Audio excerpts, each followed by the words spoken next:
ভালোবাসাকে একটি মাত্র ডেফিনেশনে ধরে রাখা যায় না, কারণ প্রেমই ঈশ্বর, ঈশ্বরই প্রেম।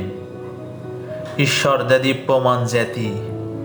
ঈশ্বরের জাতিকে ঈশ্বরের ময়ূখ দিয়ে লেখা যায়, যে লেখার ভাষা থাকে না, কোনো বর্ণমালাই থাকে না, কোনো কাগজ কলমও থাকে না, কাগজ ছাপানোর কোনো মেশিনও থাকে না।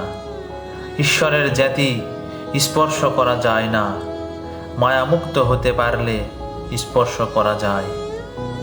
মায়ার বাঁধনটি খুব শক্ত বাঁধন। এই মায়ার বাঁধন হতে মুক্তি পাবার জন্য যারা ধ্যানমগ্ন থাকেন তারাই সিদ্ধ পুরুষ। সিদ্ধ পুরুষের বসনটি কখনো একদম থাকে না, কখনো মলিন বসনে, কখনো স্বাভাবিক বসনে, কখনো রাজকীয় বসনে, কখনো রাজাদের বসনকেও চমকিয়ে দেওয়ার বসনে এরা অবস্থান করেন। তাই এদের ধরা যায় না যদি নিয়তির লিখনে ধরার কথাটি লেখা না থাকে। পোশাকের প্রশ্নে মায়ার বন্ধন ছিন্নকারী মুনি ঋষিদের কোনো সুনির্দিষ্ট পোশাকে বেঁধে রাখা যায় না, কারণ যাকে খুশি তাকেই দান করেন। ঈশ্বর যাকে এই গোপন জ্ঞানের রহস্যটি দান করেন তিনি তো ভাগ্যবান। যদিও ঈশ্বর বলেন কোনো অস্তিত্বই নাই ঈশ্বর ছাড়া।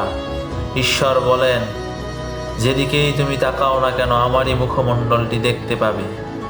ঈশ্বর বলেন পূর্ব পশ্চিম যেদিকেই তোমার দৃষ্টি নিক্ষেপ করো না কেন আমাকে ছাড়া আর কিছুই দেখতে পাবে না।